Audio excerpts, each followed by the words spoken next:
헌신이라는 것, 헌신은 말 그대로 몸을 드리는 것이죠. 모든 걸 다 드린다는 거예요. 몸을 드린다는 것은 모든 걸 다 드린다는 뜻이죠. 그래서 헌신의 기적은 헌신을 하면 몸을 다 드리지만 하나님께서 그 헌신을 기뻐 받으시고 하나님의 은혜로 채워주시고 더 놀라운 일들을 이루신다는 그런 의미이죠. 하나의 미랄이 땅에 떨어져 어떻게 되어야 많은 열매를 맺는다고요? 죽으면 많은 열매를 맺는다는 것이죠. 에스더가 죽으면 죽으리라 했는데 에스더가 죽었나요? 안 죽고 민족이 구원되어지는 놀라운 역사를 이루시는, 그것이 바로 성경에 나타나 있는 헌신의 기적입니다. 또 한 가지 의미는요, 요즘 우리가 사는 이 시대가 헌신이 없는, 정말 헌신이 기적과 같은 시대가 되어졌다는 거예요. 여러분, 요즘 이제 MZ 세대라고 하잖아요. MZ 세대들은요, 헌신을 그렇게 가치 있는 것으로 여기지 않아요. 헌신을 미련한 것으로 생각을 하죠. 제가 이렇게 굳이 좀 나눠봤는데 이건 제가 나눈 거기 때문에 정확한 게 아닙니다. 여러분들이 이제 이 시대를 살아오셨기 때문에 한번 보시고 조금 다르게 이해를 하셔도 돼요. 자막을 한번 보여주시면 좋을 것 같은데, 우리의 좀 부모 세대들도 있을 수 있죠. 6, 70, 80년대라고 할 수도 있고 또 60, 70년대라고 할 수 있는데, 그때는 이제 헌신의 시대, 나라가 너무나도 어려우니까 헌신을 해야만 해요. 내가 헌신해서 직장을 세우고 나라를 세우고 해야 되는 시대가 있었어요. 그리고 그때 이제 교회를 세웠던 시대죠. 그래서 이제 교회를 건축한다 하면 막 집을 담보를 잡히고 빚을 얻어서 교회를 세우기도 하고, 우리 이제 장로님 집사님들 그런 얘기 하셨는데, 옛날에 지금 있는 금호중앙교회 말고 예전 교회 세울 때는 막 몸으로 봉사를 하기도 하고, 예전에 교복 입으셨을 때 모자에다가 이렇게 넣어가지고 막 날리기도 하고 이런 그런 시대가 있었죠. 그런데 그렇게 헌신을 하면 가정이, 직장이, 또 교회가 나의 헌신으로 말미암아 잘 세워져서 더 놀라운 은혜와 축복을 그런 누리는 때들이 있었습니다. 그런데 그 다음 시대는요, 그냥 수고한 대로 결과를 얻는 그런 시대가 있었어요. 그래서 이건 이런 얘기들 들어보시죠. 무노동 무임금, 그러니까 일한 만큼 번다. 그래서 일하지 않은 사람은 이렇게 받을 생각을 하지 마라, 이런 이제 기치가 있었던 그런 때들이 있었죠. 요즘은요, 뭐가 제일 지혜로운 사람이냐면 일 안 하고도 뭔가 도움을 받을 수 있는 그런 제도들을 아주 너무나도 잘 알아서 그게 정말 똑똑한 사람이 되어져 버리는 시대가 되어졌어요. 인터넷 같은 데 보면요, 이제 가끔씩 씁쓸한 그런 글들이 올라와요. 자기는 이걸 잘했다고 하는데 어떤 대학생이 1학년 때부터 4학년 때까지 받은 장학금에 대해서 자기가 이야기를 하는데, 등록금, 자기가 내야 되는 등록금보다 1.5배, 2배 이상을 장학금으로 받아서 그거를 자기가 잘했다고 올리는 거예요. 여러분, 장학금이라는 건 뭡니까? 그거 돈 벌려고 하는 게 아니고, 자기가 공부를 하고 싶은데 정말 자기가 공부하는 것을 어떤 서포트를 해줄 수 있는 그런 귀한 돈이 장학금이잖아요. 그런데 여러분, 장학금을 돈 버는 수단처럼 여기는 때가 됐다는 거예요. 그리고 일하지 않아도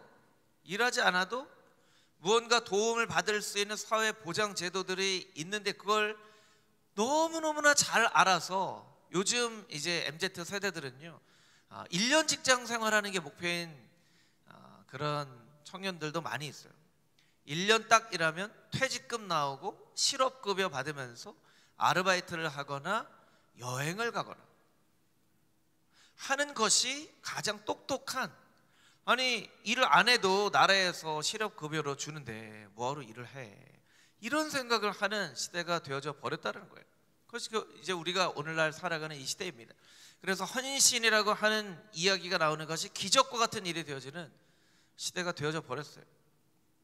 여러분, 오늘날과 같은 이 시대에 헌신이 필요한가? 더 이상 헌신이 필요한가? 더 이상 헌신을 이야기를 해야 할까? 이 젊은이들은 헌신하면 정말 거리감이 많아서 헌신을 아무리 이야기를 해도 그 헌신 왜 해요? 헌신하는 거 미련한 거 아니에요? 헌신하는 사람은 너무너무나 지혜롭지 않은 사람으로 여겨지는 이 시대, 헌신이 기적이 되어져 버리는 이 시대에 우리는 이렇게 헌신을 이야기할 필요가 있는가? 헌신을 가르쳐 줄 필요가 있는가? 그렇게 우리가 한번 좀 질문을 해볼 필요가 있다는 거예요. 여러분, 우리는 헌신을 우리의 자녀들에게 가르쳐 줄 필요가 있을까요? 이 시대는 여전히 헌신이 필요한 시대일까요? 만약에 여러분의 자녀들이나 자녀 손들이 무언가를 위해서 헌신한다고 하면 여러분은 정말 마음이 기쁘시겠습니까? 아니면 그 길을 막으시겠습니까? 한번 그렇게 우리가 심각하게 생각을 해볼 필요가 있다라는 것이죠.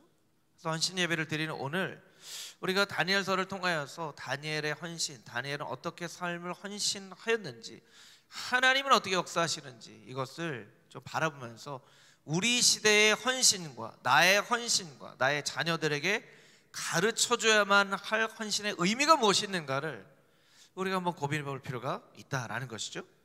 세 가지 세 분단으로 본문을 나눠서 한번 살펴보도록 하겠습니다. 12절 13절 말씀을 먼저 같이 한번 다시 읽어보도록 하겠습니다. 12절 13절 말씀입니다. 시작. 이에 그들이 나아가서 왕의 금령에 관하여 왕께 아뢰되, 왕이여, 왕이 이미 금령에 왕의 도장을 찍어서 이제부터 30일 동안에는 누구든지 왕 외에 어떤 신에게나 사람에게 구하면 사자굴에 던져넣기로 하지 아니하였나이까 하니, 왕이 대답하여 이르되 이 일이 확실하니 메대와 바사에 고치지 못하는 규례니라 하는지라. 그들이 왕 앞에서 말하여 이르되, 왕이여, 사로잡혀 온 유다 자손 중에 다니엘이 왕과 왕의 도장이 찍힌 금령을 존중하지 아니하고 하루 3번씩 기도하나이다 하니. 아멘. 첫 번째 우리가 묵상해 봐야 될 헌신의 의미는 일상의 헌신이 필요하다는 것입니다. 저를 따라서 같이 한번 해볼까요? 일상의 헌신이 필요합니다. 우리는 헌신이라고 하면 뭔가 대단한 결심을 하는 것을 먼저 떠올려요. 그런데 대단한 결심을 하는 것도 헌신이지만 일상의 삶 가운데 헌신하는 것이 필요하다는 것이죠. 본문의 말씀은 우리가 읽은 것처럼 다니엘에 대한 말씀입니다. 다니엘은 선지자이지만 사실은 그는 정치인이었죠. 정치인이었어요. 세상에서는 정치인이지만 하나님께는 선지자로 부르심을 받은 사람들이죠. 오늘 이제 남선교 회원들하고 똑같아요. 세상에서 해야 될 직업이 있지만 또 하나님께서 우리에게 주신 직분이 있는 그와 같은 사람이 바로 다니엘이었습니다. 다니엘은 성경에 나와 있는 사람, 아마 역사상에도 이런 사람이 없었을 거예요. 새 제국을 경험을 하는데요, 4명의 왕을 겪게 되는데 그 가운데도 아주 높은 직책에 총리까지 그렇게 맡은 사람이에요. 느부갓네살 왕과 벨사살 왕은 바벨론 왕이었고요, 오늘 이제 다리오 왕은 메대 왕이었습니다. 고레스는 바사라고 하는 페르시아 왕이었죠. 여러분, 요즘 정치인들을 보면 이렇게 편안한 시대에도 임기를 채우는 것이 얼마나 어려운 것인가를 우리가 알아요. 임기를 채우지 못하는 정치인들이 너무나 많죠. 여러 가지 이유로. 그런데 여러분, 제국이 바뀝니다. 제국이 바뀌어요. 바벨론 제국이 망하고 메대가 일어납니다. 또 페르시아가 일어납니다. 그럼 여러분, 제국이 바뀐다는 건요, 정말 어마어마한 큰 변화거든요. 그런데 그 제국이 바뀌는 가운데에도 다니엘은 히브리 사람으로서 중요한 관직에 있었습니다. 4명의 왕을 거치는 동안에도 다니엘은 자기의 입지를 아주 견고하게 한 아주 영향력 있고 훌륭한 정치인이었다라는 거예요. 그런데 이렇게 다니엘이 훌륭한 만큼 시기하는 사람들도 많이 있었죠. 여러분, 훌륭한 삶을 살아가면 옆에 시기하는 사람들이 있어요. 배우고 따르고자 하는 사람도 있는 반면에 또 시기하고 모함하는 사람들도 있는 것이죠. 그래서 다니엘의 흠을 잡으려고 했는데 4절 말씀에 보면 다니엘을 고발할 근거를 찾지 못했다 이렇게 이야기를 합니다. 다니엘이 흠없는 삶을 살았기 때문에 다니엘을 고발하려고 해도 고발할 만한 거리가 없어요. 그래서 이들이 생각한 것은 다리오 왕에게 30일 동안 왕 외에는 어떤 신에게도 절을 하거나 예배를 할 수 없도록 금령을 만듭니다. 이 다니엘을 이 올무에 빠뜨리기 위한 거죠. 다리오 왕은 그것도 알지 못한 채 이것을 그냥 허락을 해버립니다. 그런데 그것을 알고도 다니엘은 자기 집의 가장 윗방에 올라가서 예루살렘을 향하여서 창문을 열고 하루에 3번씩 기도를 합니다. 왜 그렇게 했을까요? 이것이 다니엘의 반복된 일상이었기 때문입니다. 우리 오늘 읽은 본문의 말씀 바로 앞구절에 있는데요, 다니엘 6장 10절 말씀 자막으로 보여주시면 제가 한번 읽어보겠습니다. 다니엘이 이 조서의 왕의 도장에 찍힌 것을 알고도 자기 집에 돌아가서는 윗방에 올라가 예루살렘을 향한 창문을 열고 전에 하던 대로 하루 3번씩 무릎을 꿇고 기도하며 그의 하나님께 감사하였더라. 이 말씀 가운데 주목해 봐야 될 단어가 2단어가 있죠. 전에 하던 대로. 이것은 다니엘이 이전에 했던 대로라는 의미가 있을 수도 있고요, 자기 조상들이 내려준 신앙의 전통을 따라 이런 의미이기도 합니다. 또 하나는 감사하였다는 거예요. 6장 10절을 다시 한번 보여주시면 조서의 도장에 찍혔어요. 그러면 다니엘이 어떻게 기도해야 됩니까? 하나님, 이제 다리오 왕이 분위기를 모르고 이거 나 올무에 걸려 넘어뜨리려고 만든 건데 이걸 모르고 이 조서에 전혀 변화될 수 없는 금령을 찍어서 이것을 모든 나라에 공포를 했습니다. 하나님 어떻게 할까요? 사실 걱정하면서 기도를 해야죠. 걱정하면서 기도하고 간구해야 될 그런 상황이에요. 그런데 다니엘은 어떻게 했다고요? 감사했다는 거예요. 그럼 여러분, 다니엘이 좀 정신이 이상한 사람인가요? 어떻게 이런 상황 가운데서도 감사할 수 있는 걸까요?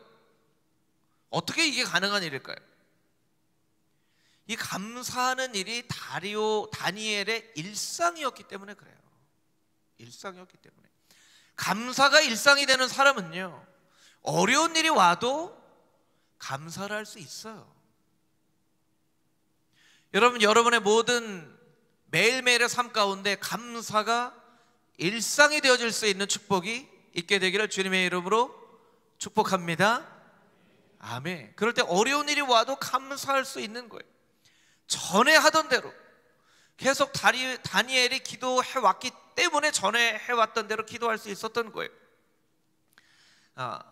한국에 몇 년 전에 아주 베스트셀러가 되었던 모든 요일의 기록이라는 책이 있습니다. 카피라이터 김민철이라고 하는 분이 쓴 책이에요. 카피라이터는 이렇게 우리가 잘 아는 광고의 문구죠.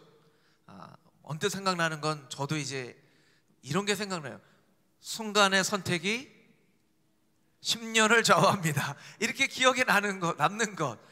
여러분, 이게 이제 카피인 거죠. 이 카피라이터 김민철 씨가 어떤 이야기를 하냐면, 모든 요일의 기록이라는 책에서 이런 얘기합니다. 나의 모든 날카로운 아이디어는 뭉툭한 일상에서 나온 것입니다.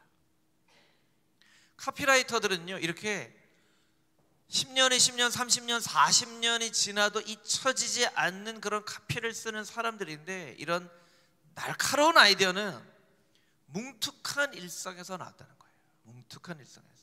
그러니까 일상을 소중하게 여기지 않으면 이런 날카로운 카피라이트이 나올 수 없다는 거예요. 여러분, 자신의 일상에 헌신하지 못하는 사람은 아무 것에도 사실 헌신할 수 없습니다.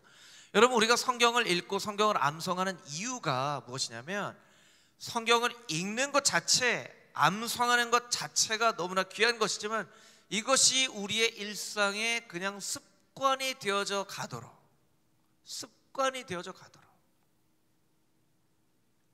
매일매일 성경을 읽다 보면 어느 날 말씀이 나에게 말을 걸어오시고 말씀이 나의 인생을 붙잡으시는 그런 경험들을 할 때가 있는 거예요. 내가 말씀을 읽지만 말씀이 나를 붙잡아 주시네요. 놀라운 경험들을 하기 위해서는 우리가 매일매일 여러분 밥 안 먹고 살 수 없잖아요. 숨 안 쉬고 살 수 없잖아요. 물 안 마시고 살 수 없는 것처럼 말씀 없이는 살 수 없습니다 하는 것을 우리의 일상을 통해서 경험하게 되는 것이 이제 성경 읽기이고, 여러분 성경을 이렇게 암송을 하다 보면요, 어느 순간엔 여러분이 어떤 이런 경지라고 할까요? 어떤 이 포인트에 다다르면요, 이제는 그냥 암송했던 구절이 여러분의 입에서 이렇게 자연스럽게 이렇게 흘러나오는, 기도 중에도 말씀이 이렇게 흘러나오고 사람들하고 이야기할 때도 흘러나오고, 말씀이 육신이 되어 이 땅 가운데 오신 것처럼 말씀이 나의 삶의 일부분이 되어지는 그런 경험들을 하시게 될 거예요. 그래서 여러분 성경을 암송하는 거예요. 일상을 위해서. 여러분 그냥 미래를 꿈꾸기만 하면 절대로 미래를 변화시킬 수 없습니다. 미래를 꿈꾸는 사람은 일상에 헌신을 해야만 하는 사람인 것이죠. 이기는 습관이라는 책도 있었는데요, 이기는 습관. 이 이기는 습관이라는 책에 보면 일본의 세일즈의 왕이라고 불리는 사람이 있어요. 세일즈의 신이라고 불리는 사람, 하라이치 헤이라는 사람인데요, 이제 은퇴를 하고 기자가 물어봅니다. 당신은 어떻게 일본의 세일즈의 신이 될 수 있었습니까?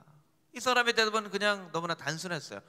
저는요 그냥 다른 사람들보다 조금 더 많이 걷고 뛰었을 뿐입니다. 그게 전부입니까? 아니요, 그냥 세일즈를 하고 있지 않을 때는 사람들하고 세일즈에 대한 이야기를 했습니다. 그리고 세일즈에 대한 이야기를 하지 않았을 때에는 세일즈에 대한 생각을 하고 있었습니다.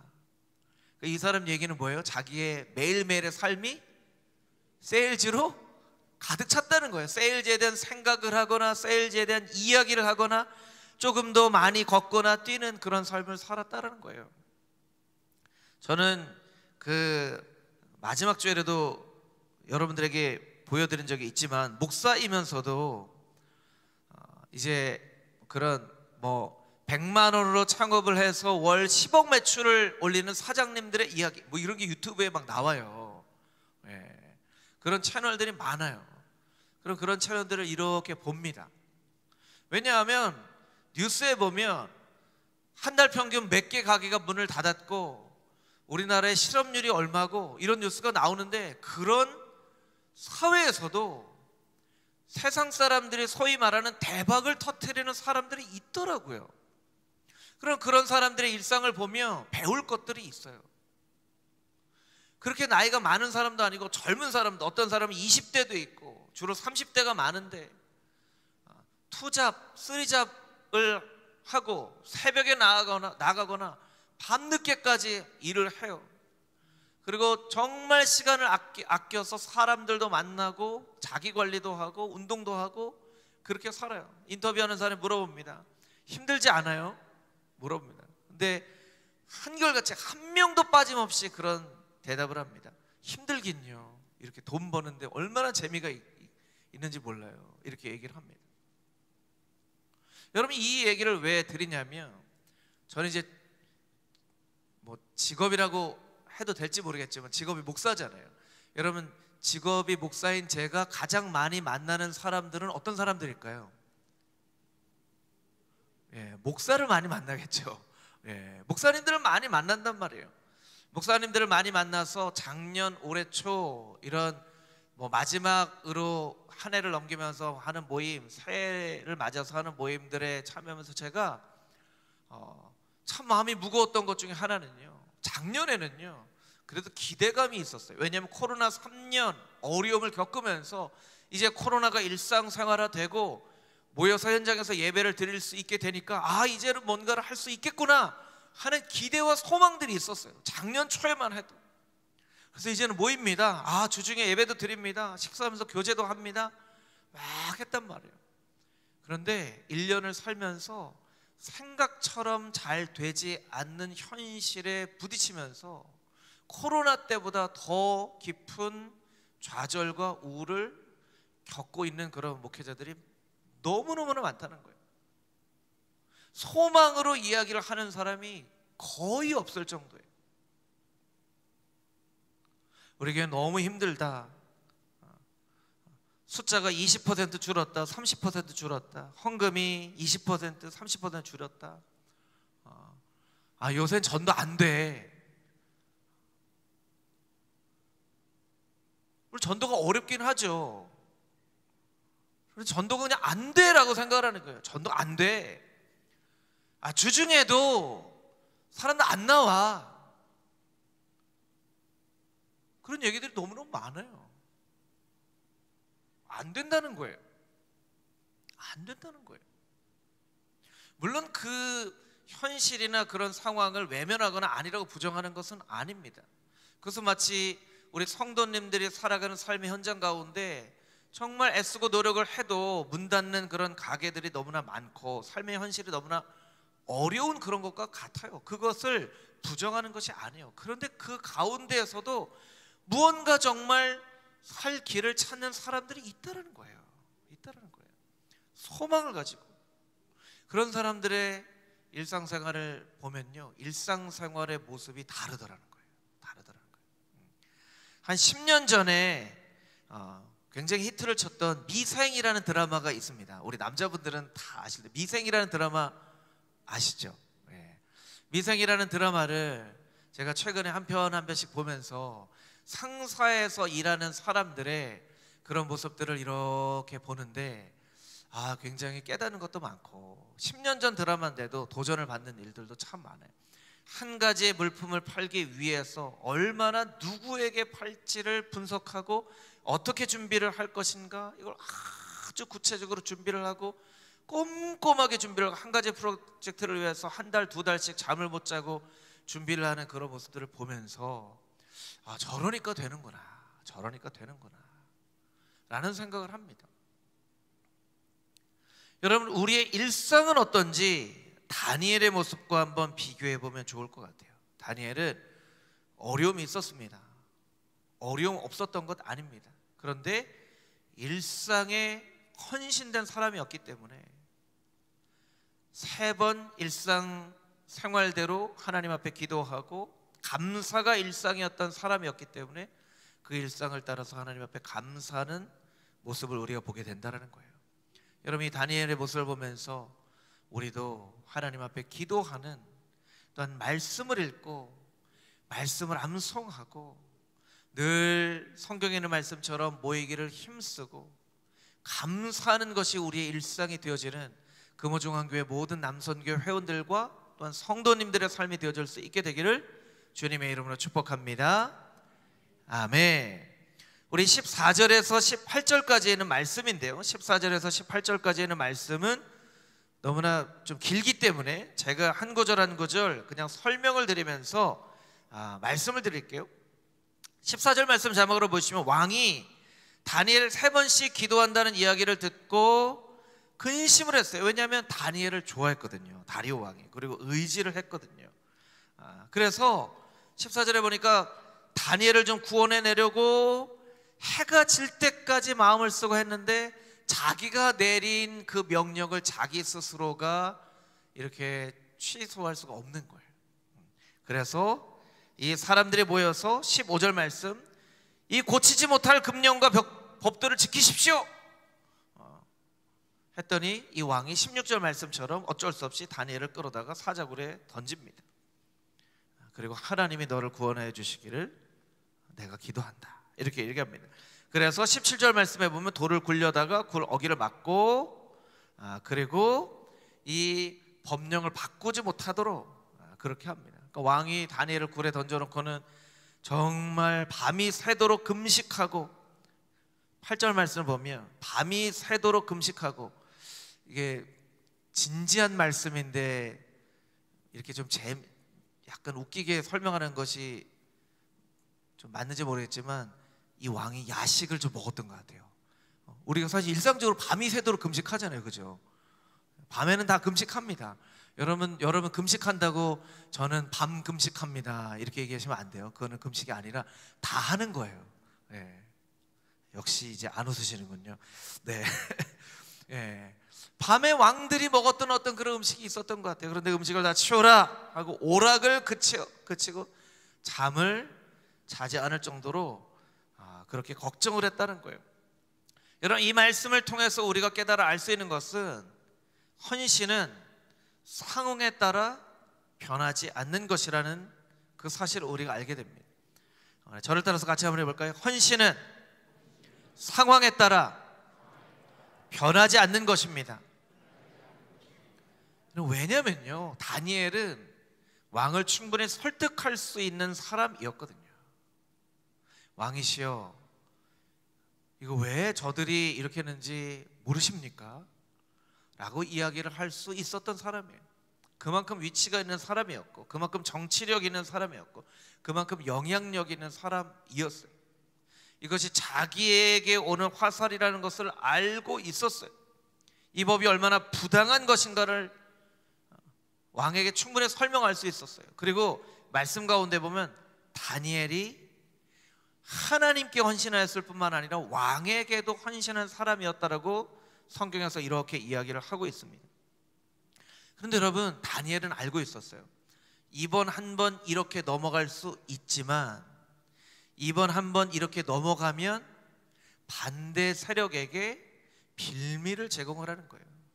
왕이요, 왕께서는 다니엘만을 어떻게 그렇게 좋아하십니까? 이렇게 빌미를, 왕을 곤란하게 만들 수도 있는 거예요. 왕이 스스로의 명령을 내려놓고 스스로의 명령을 번복하는 왕을 힘들게 하고 괴롭게 할 수 있는 일이라는 것을 알았기 때문에 다니엘은 이걸 충분히 막을 수 있었음에도 불구하고 이 상황을 변화시키려고 하지 않았다는 거예요. 여러분, 오늘 본문의 말씀에 바로 앞구절에 보면 다니엘 6장 11절 말씀 자막으로 보여주시면 다니엘이 하나님 앞에 기도했습니다. 다니엘은 다리오 왕을 찾아가서 설득하는 것 대신에 하나님 앞에 무릎 꿇어 기도하는 것을 선택했어요. 그리고 우리가 방금 전에 나눴던 것처럼 하나님 앞에 감사하는 것을 선택했어요. 이 어려운 상황 가운데서도 감사를 선택했습니다. 그리고 사자굴에 들어갑니다. 사자굴에 들어가요. 사람들이 다니엘을 사자굴에 던진 게 아니에요. 다니엘이 사자굴로 들어간 거예요. 여러분, 우리는 이런 삶을 살 수 있는가? 기도하며 사자굴에 들어갈 수 있는가? 때로는 기도하며 사자굴에 들어갈 수 있다라고 성경이 우리에게 이야기를 하고 있습니다. 사자굴에 들어간 사람 또 한 명이 있습니다. 다윗의 용사였던 브나야라고 하는 사람이에요. 역대상 11장 22절 말씀 우리 자막으로 한 목소리 읽어보겠습니다. 갑셀 용사의 손자 여호야다의 아들 브나야는 용감한 사람이라. 그가 모압 아리엘의 아들 둘을 죽였고 또 눈 올 때에 함정에 내려가서 사자 한 마리를 죽였으며. 눈 올 때에 함정에 사자가 빠졌어요. 그럼 어떻게 됩니까? 사자가 죽을 때까지 기다리거나 죽여야죠. 어떻게 죽입니까? 아마 그 함정이 깊었던 것 같아요. 그러니까 그 사자가 있는 함정에 들어가서 사자를 잡는, 어떻게 보면 너무나 무모해 보이는 이 사람을 성경은 어떻게 이야기하냐면 용감한 사람이라. 용감한 사람이에요. 왕이시여, 눈이 오는데요. 왕이시여, 함정이 너무 깊은데요. 왕이시여, 저 사자가 저 밑에서 으르렁거리고 있는데요. 왕의 명령은 사자를 잡아라 하는 거예요. 사자를 잡기 위해서는 눈 오는 날이건 함정에 들어갔건 그 왕의 명령을 따르는, 상황에 따라 헌신이 바뀌는 것이 아니라 그 상황과 상관없이 헌신할 수 있는 것. 우리가 너무나도 잘 아는 것처럼 기독교 역사 중 가장 위대한 신학자, 교부라고 하는 어거스틴은 너무나도 방황을 많이 한 사람이었죠. 어거스틴의 어머니 모니카는 어거스틴이 이탈리아로 어거스틴은요 굉장히 관심이 많았어요. 너무너무나 관심 있는 게 많았어요. 음악에도 관심이 있고 미술에도 관심이 있고 예술에도 관심이 있고 점성술에도 관심이 있고 종교에도 관심이 있고 사도 바울에게 이야기하잖아요. 이 뭐 많은 학문이 너를 미치게 했다라고 이야기할 정도로 그와 비슷한 사람이었어요. 그래서 하나님을 보기보다 이 세상에 재미있는 것도 많고 관심 있는 거 너무나 많은 거예요. 그래서 그 당시에 이제 이런 많은 문화를 한꺼번에 섭렵할 수 있는 이탈리아로 가기로 했죠. 이 어거스틴은요, 뭐 태어나기는 뭐 다른 지역에서 태어났다고 하지만 북아프리카의 카르타고, 오늘날의 뭐 모로코 지역이라고 하죠. 북아프리카에 살았는데 북아프리카 지역이 너무나 재미가 없어진 거예요. 더 넓은 세상으로 가기를 원했어요. 이탈리아로 가기를 원했죠. 그런데 어머니 모니카는 어거스틴이 이탈리아로 가는 것을 원하지 않았어요. 분명히 거기 가면 더 방황하고 더 방탕한 삶을 살 것을 알았기 때문에 이탈리아로 가지 않게 해달라고 하나님 앞에 간절한 마음으로 기도했습니다. 모니카의 기도를 들어주셨을까요? 안 들어주셨을까요? 안 들어주셨어요. 어거스틴이 이탈리아로 가요. 그럼 모니카가 기도를 쉬어야 되는데 어거스틴이 이탈리아로 갔음에도 불구하고 모니카는 그 상황에 자신의 기도가 변화되지 않고 계속 아들 어거스틴을 위해서 기도합니다. 그래서 결국 어거스틴은요, 이탈리아에 가서 하나님을 만나요. 말씀을 통해서 하나님을 만나고 역사상 가장 위대한 신학자가 교부가 됩니다. 그가 경험했던 모든 많은 것들이 마치 걸음과 같이 그의 인생 가운데 쓰임을 받아서 하나님이 지으신 것이 모든 것이 선함에 감사함으로 받으면 버릴 것이 없나니 이는 기도와 말씀으로 거룩해짐이라 하는 디모데전서 말씀처럼 어거스틴이 경험한 것 한 가지도 버릴 것 없도록 하나님께 사용하셔서 신학의 꽃을 그렇게 피우세요. 여러분, 기독교 역사 가운데 가장 위대한 교부가 되는 것, 신학자가 되는 것이 얼마나 어려운 일입니까? 어거스틴을 그렇게 사용하셨다는 거예요. 어머니의 기도를 통하여서 상황에 따라서 바뀌어지는 기도가 아니라 상황에 따라 변하지 않는 그 헌신된 기도를 통하여서 어거스틴을 그렇게 사용하신다는 거예요. 제가 이제 성경 읽기를 보니까요, 제가 이제 매일매일 성경을 읽어 드리잖아요. 성경을 읽는데 참 재미난 일들이 참 많아요. 저보다 더 나이가 많은 한 집사님이 그런 얘기 하시더라고요. 이웃집 오빠같이 친근해서 좋아요, 목사님. 그래서 제가 생각에 저보다 나이가 많으신데 이런 생각을 하기도 하고, 이제 주일에 그 유아집을 꼬맹이 만났는데 제가 이제 시작할 때 할렐루야 이렇게 하잖아요. 그러니까 저 할렐루야 목사님 왔다, 할렐루야 목사님. 그 집은 애기하고 부모님하고 같이 이렇게 보나 봐요. 저 할렐루야 목사님 왔다, 할렐루야 이렇게 따라하더라고요. 뭐 이런 경우도 있고. 근데 이제 뭐 연초에 사실은 뭐 댓글 쓰고 안 쓰고 하는 걸 이제 하다가 이제 보니까 1월 1일에는요 누적을 보면 지금은 한 70 몇 회 되는데 예전에 한 240회까지 제가 봤거든요. 한 1월 1일에는 한 300명 정도 벌써 들으셨더라고요. 근데 10며칠 지나고는요 지금은 절반으로 또 떨어졌어요. 한 100명, 120명. 예. 좀 걱정이에요. 다음 주 되면 한 50명, 60명 이렇게밖에 안 될까 봐. 예. 여러분, 제가 걱정하지 않도록 열심히 하나님 말씀 읽으시고, 꼭 그 방법이 아니더라도 열심히 여러분의 상황에 따라서 하나님의 말씀을 읽겠다고, 암송하겠다고, 예배를 드리겠다고, 헌신하겠다고, 봉사하겠다라고 했던 그 여러분의 고백이 바뀌지 않도록 신실함으로 다니엘과 같이 하나님 앞에 헌신할 수 있는 금호중앙의 모든 성도님들이 다 되시기를 주님의 이름으로 축복합니다. 우리의 다짐과 약속은 상황에 따라 변하면 안 됩니다. 예기치 않은 상황을 만날 때는요, 여러분이 어떻게 기도하셔야 되냐면, 하나님, 내 마음이 요동치지 않도록, 내 삶이 요동치지 않도록 그렇게 나를 붙잡아 주시옵소서, 이렇게 기도해야 되고요. 그러면 기도가 여러분의 상황을 변화시킬 거예요. 상황 때문에 여러분의 헌신이 변하는 게 아니라 기도가 여러분의 상황을 변화시키는 그런 놀라운 은혜가 있게 될 줄 믿습니다. 아멘. 19절부터 23절까지 있는 말씀, 우리 결론과 같은 말씀이니까 이 말씀은 좀 같이 한번 읽어볼까요? 19절에서 23절까지 있는 말씀 함께 읽겠습니다.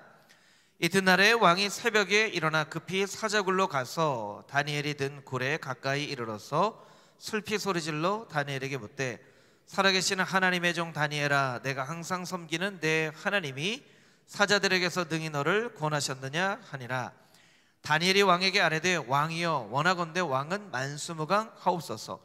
나의 하나님이 이미 그의 천사를 보내어 사자들의 입을 봉하셨으므로 사자들이 나를 상해하지 못하였사오니 이는 나의 무지함이 그 앞에 명백함이오며, 또 왕이여, 나는 왕에게도 해를 끼치지 아니하였나이다 하니라. 왕이 심히 기뻐서 명하여 다니엘을 굴에서 올리라 하매 그들이 다니엘을 굴에서 올린즉 그의 몸이 조금도 상하지 아니하였으니 이는 그가 자기 하나님을 믿음이었더라. 아멘.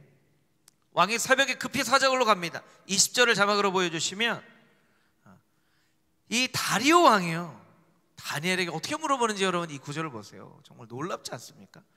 살아계시는 하나님의 종 다니엘아, 살아계시는 하나님의 종 다니엘아.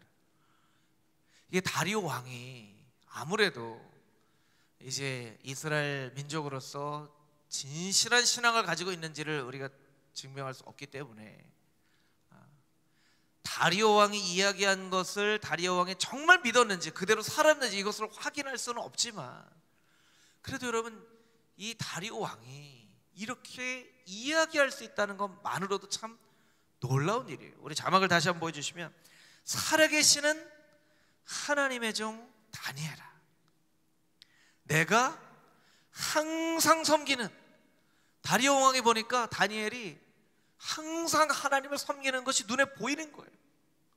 항상 섬기는 내 하나님의 사자들에게서 능히 너를, 하나님인 사자들에게서 능히 너를 구원하셨느냐. 여러분 주변에 있는 사람들에게 여러분이 이런 칭찬을 듣게 되기를 원합니다. 항상 변함없는 신앙을 가지고 있는 누구 여러분의 이름을 부르면서 여러분 주변에 있는 사람이, 특별히 여러분의 가까운 데 있는 가족들이, 혹은 여러분 주변에 있는 아직 예수님 믿지 않은 이웃이나 친구들이, 너는 내가 보니까 정말 항상 변함없이 예배하고 항상 변함없이 기도하고, 내가 신앙을 가지고 있지는 않지만 너는 정말 항상 변함없는 그런 신앙인인 것 같아. 이런 이야기를 들을 수 있게 되기를 주님의 이름으로 축복합니다. 그런 이야기를 들었어요. 그러니까 다리오가 얘기하잖아요. 왕이시여, 하나님이 나에게 천사를 보내요 사자들이 나를 상해하지 못하게 하였습니다. 이는 나의 무죄함이 명백하니이다. 그리고 마지막 23절 말씀에 보면요, 하나님께서 다니엘을 조금도 상하지 않게 하셨는데, 맨 마지막 구절입니다. 이는 그가 자기 하나님을 믿음이었더라. 우리 같이 한번 따라해 볼까요? 이는 그가 자기의 하나님을 믿음이었더라. 이 모든 것이 믿음으로 말미암은 일인 것을 이야기를 합니다. 여러분, 헌신과 믿음은 어떤 관계가 있을까요? 믿음은 순간이지만 헌신은 연속적인 것이죠. 순간의 믿음이라는 점을 한 개씩 이렇게 찍어 나가다 보면 그 점이 쭉 연결되어진 그 선이 나타나는데, 그것을 바로 헌신이라고 할 수 있는 거예요. 믿음은요, 순간의 고백일 수 있어요. 여러분, 베드로는 예수님을 주는 그리스도시요 살아계신 하나님의 아들이십니다라고 고백했지만, 믿음의 고백을 내려서 예수님께 정말 큰 칭찬을 받았지만, 바로 이어서 예수님 그것만 안 됩니다 하니까 예수님이 사탄아 뒤로 물러가라 라고 말씀하시는 그런 삶을 살잖아요. 그럼 믿음은요, 우리의 삶 가운데 순간의 고백이에요. 그런데 그 순간의 고백이 이렇게 이어지면 헌신이라는 선으로 연결되어지는 거예요. 여러분, 믿음이 다니엘을 살린 것처럼 믿음이 여러분을 살리고, 믿음이 여러분의 자녀들을 살리고, 믿음이 여러분의 가정을 구원하고, 믿음이 금호 중앙교회 가운데 역사하게 되는 것을 우리가 눈으로 바라볼 수 있는 믿음의 사람들이 다 되시기를 주님의 이름으로 축복합니다. 하나님은 이런 믿음으로 연결된 헌신이라는 인생의 선을 가진 사람을 다니엘처럼 보호하세요. 헌신은 하나님 앞에 다 드린 것이지만 하나님은 다 드려서 텅 비게 만드시지 않고 그 모든 것을 다 꽉꽉 눌러 채워주시는 분이세요. 그리고 가장 중요한 것은 이 다니엘을 통하여서 다리오 왕으로부터 하나님의 역사하심을 찬양함이 영광 올려드린 것처럼 우리가 헌신하며 나갈 때 나뿐만 아니라 우리 주변에 있는 많은 사람들을 통하여서 하나님 앞에 영광 올려드리는 그런 인생을 살게 하시는 그 하나님의 놀라운 역사심을 경험하는 금호중앙의 모든 남선교 회원들과 또 모든 성도님들이 다 되시기를 주님의 이름으로 축복합니다. 아멘.